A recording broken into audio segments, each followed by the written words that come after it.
परिचय। रीता का परिवार उसके अंकल का अमेरिका से आने का बेसब्री से इंतजार कर रहा है। उनके शाम को 5 बजे आने की उम्मीद है। रीता बेचैन हो रही है और हर 2 मिनट पर समय पूछ रही है। उसकी मां को लगा कि रीता को घड़ी देखने सिखाने का यही मौका है। इस पाठ में हम समय के बारे में विस्तार से सीखेंगे।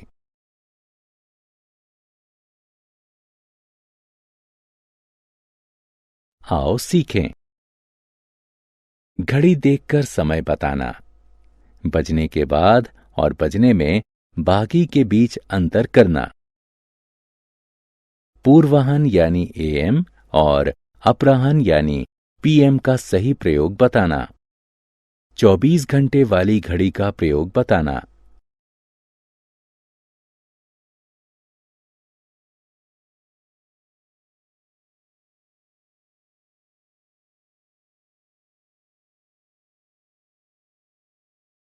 दिन, सप्ताह, महीने और वर्ष में संबंध बताना, अधिवर्ष यानी लीप ईयर की विशेषताएं बताना, 2 समय को जोड़ना, एक समय से दूसरे समय को घटाना, समय बताना।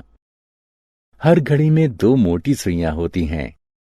उन्हें घड़ी का हाथ कहते हैं। छोटी सुई घंटा बताती है और उसे घंटे का हाथ कहते हैं। बड़ी सुई मिनट बताती है और इसे मिनट का हाथ कहते हैं।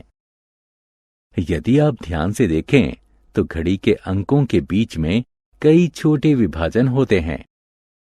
एक घड़ी में ऐसे कुल विभाजनों की संख्या 60 होती है। प्रत्येक विभाजन 1 मिनट को प्रदर्शित करता है। पूरी घड़ी का एक चक्कर 60 मिनट यानी 1 घंटे में पूरा होता है। इस घड़ी को देखिए। घंटे का हाथ 4 पर है और मिनट का हाथ 12 पर। अतः समय हुआ 4 बजे। अब इस घड़ी को देखिए। घंटे का हाथ 11 पर है और मिनट का हाथ 12 से छठे विभाजन पर है। इसलिए समय हुआ 11 घंटा 6 मिनट।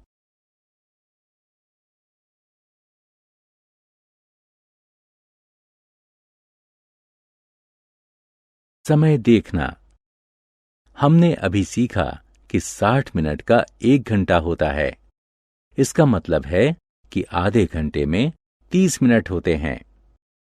जब मिनट का हाथ 12 से लेकर 12 तक एक चक्कर पूरा कर लेता है तो 1 घंटा पूरा हो जाता है। जब ये 12 से लेकर 6 तक आधा चक्कर पूरा करता है तो आधा घंटा पूरा होता है। जब मिनट का हाथ 12 और 6 के बीच होता है तो समय को कितने घंटे बचकर कितने मिनट के रूप में देखते हैं। उदाहरण स्वरूप मान लीजिए कि घंटे का हाथ 10 पर है और मिनट का हाथ 4 पर है। 12 और 4 के बीच 20 विभाजन हैं। इसका अर्थ है कि 10 बजने के बाद 20 मिनट हुए हैं। इस समय को 10 बजकर 20 मिनट के रूप में देखेंगे। जब मिनट का हाथ 6 और 12 के बीच होता है तो समय को कितने घंटे में कितने मिनट बाकी के रूप में देखते हैं। उदाहरण स्वरूप मान लीजिए कि घंटे का हाथ 8 पर है और मिनट का हाथ 9 पर है। 9 और 12 के बीच 15 विभाजन हैं। इसका अर्थ है कि 9 बजने में अभी 15 मिनट बाकी हैं। इस समय को 9 बजने में 15 मिनट बाकी है के रूप में देखेंगे।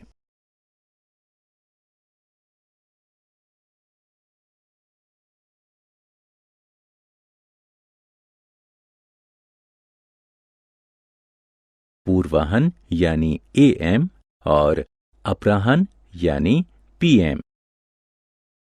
आपकी मां 5 बजे सुबह उठती हैं।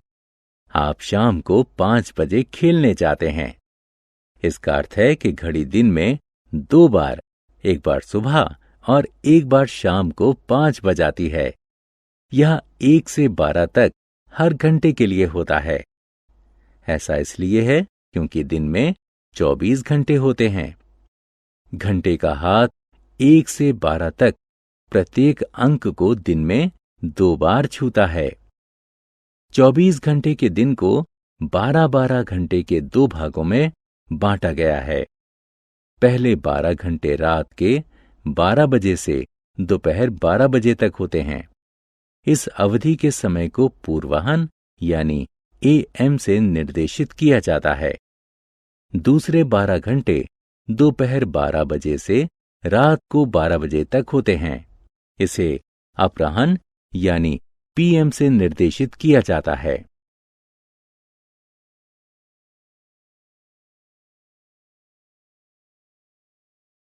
चौबीस घंटे की घड़ी। 24 घंटे की घड़ी का प्रयोग करके AM और PM के प्रयोग से बचा जा सकता है। 24 घंटे की घड़ी 0 से लेकर 23 तक 24 भागों में बटी होती है।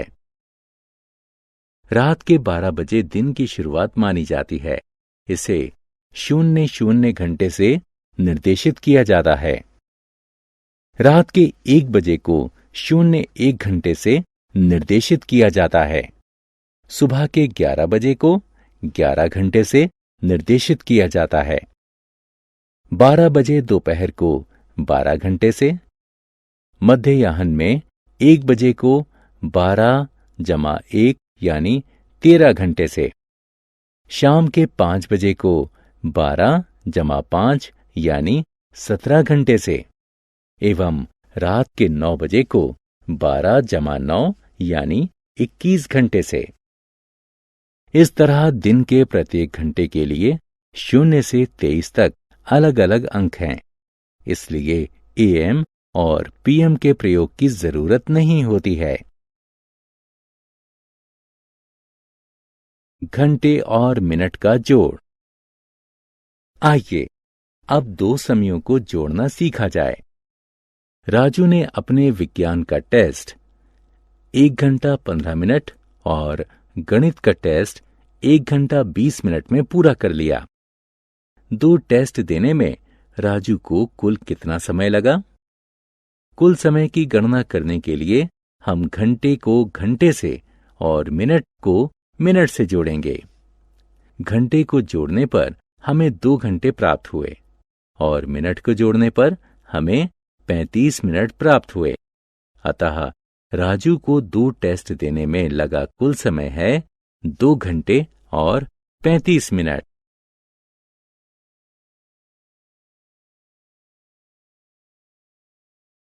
घंटे और मिनट का घटाव। लतिका ने अपना हिंदी और अंग्रेजी का गृह कार्य 2 घंटे 35 मिनट में पूरा कर लिया। हिंदी का गृह कार्य 1 घंटे 15 मिनट में पूरा हो गया था। तो बताइए कि लतिका ने अंग्रेजी का गृह कार्य पूरा करने में कितना वक्त लगाया? हिंदी के गृह कार्य में लगे समय को हिंदी और अंग्रेजी के गृह कार्य में लगे समय से घटा दीजिए। पहले मिनट को घटाएं, जो कि होगा बराबर 20 मिनट के। अब घंटे को घटाएं, जो कि होगा बराबर 1 घंटे के। अतः लतिका ने अंग्रेजी का गृह कार्य पूरा करने में 1 घंटा 20 मिनट लिए। समय की अवधि। जिस समय अंतराल के लिए कोई चीज रहती है तो उसे समय की अवधि कहते हैं। उदाहरण स्वरूप मान लीजिए कि एक विद्यालय में दोपहर के भोजन का समय 11 पूर्वाह्न यानी AM से 11.30 पूर्वाह्न तक होता है। तब हम कहेंगे कि विद्यालय में दोपहर के भोजन की अवधि 30 मिनट है।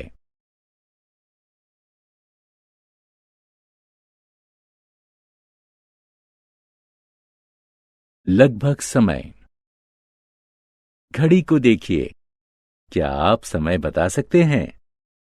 अभी 10:30 नहीं हुए हैं, लेकिन यह 10.30 के बहुत करीब है, अतः समय लगभग 10:30 है। लगभग का अर्थ ठीक वही नहीं होता, लेकिन उसके बेहद करीब होता है। दिन, सप्ताह, महीना। समय सिर्फ घंटे, मिनट और सेकंड ही में नहीं मापा जाता, बल्कि दिन, सप्ताह और महीनों में भी मापा जाता है। सप्ताह में 7 दिन होते हैं।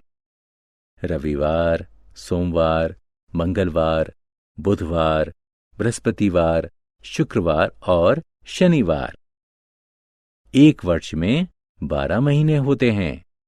जनवरी, फरवरी, मार्च, अप्रैल, मई, जून, जुलाई, अगस्त, सितंबर, अक्टूबर, नवंबर और दिसंबर। दिन, सप्ताह और वर्ष में संबंध।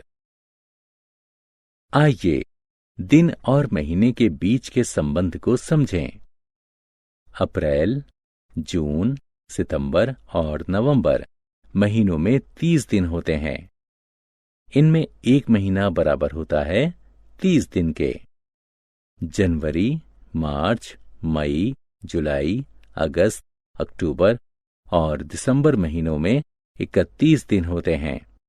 इनमें एक महीना बराबर होता है 31 दिन के। फरवरी में 28 दिन होते हैं। एक वर्ष में 12 महीने होते हैं। इसका अर्थ है कि 12 महीनों में 365 दिन होते हैं। एक वर्ष में सप्ताह। एक सप्ताह में दिनों की संख्या 7 होती है। एक वर्ष में दिनों की संख्या 365 होती है। एक वर्ष में सप्ताहों की संख्या बराबर होगी एक वर्ष में दिनों की संख्या बटे में एक सप्ताह में दिनों की संख्या, जो कि बराबर होगी 365 बटे 7 के, जो बराबर होंगे 52 सप्ताहों के।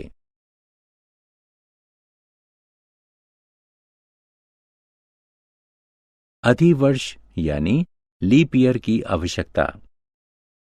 पृथ्वी सूर्य के चारों तरफ एक परिक्रमा 365 और 1/4 दिनों में पूरा करती है, लेकिन हमारे कैलेंडर में सिर्फ 365 दिन होते हैं। अतः प्रत्येक वर्ष 1/4 दिन बच जाता है, जो कि 4 वर्षों में मिलकर 1 बन जाता है। इसलिए प्रत्येक 4 वर्षों के बाद फरवरी महीने में एक अतिरिक्त दिन दिया जाता है। ऐसे वर्ष को अधिवर्ष यानी लीप ईयर कहते हैं। अधिवर्ष में फरवरी 29 दिन की और वर्ष में 366 दिन होते हैं। दिनों की संख्या की गणना। आइए बच्चों, दिनों की गणना वाला एक सवाल हल करें। अक्षत के विद्यालय ने 25 मई 2012 से 5 जुलाई 2012 तक गर्मी की छुट्टियों की घोषणा की। क्या आप बता सकते हैं कि अक्षत को कितने दिनों की गर्मियों की छुट्टियां मिली? मई में 31 दिन होते हैं, इसलिए गर्मी की छुट्टी में 25 मई से 31 तक के 7 दिन भी शामिल हैं। 1 जुलाई से 5 जुलाई तक के 5 दिन भी गर्मी की छुट्टियों में शामिल हैं। अतः अब 7, 30 और 5 को जोड़कर गर्मी की छुट्टी के कुल 42 दिन की संख्या प्राप्त करो।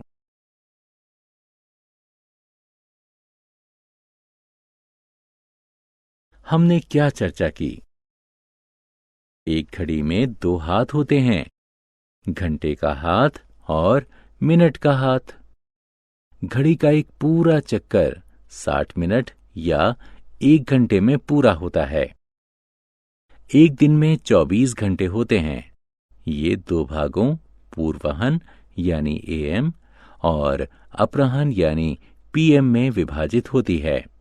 हम 24 घंटे वाली घड़ी का प्रयोग करके पूर्वाह्न यानी एएम और अपराह्न यानी पीएम के प्रयोग से बच सकते हैं।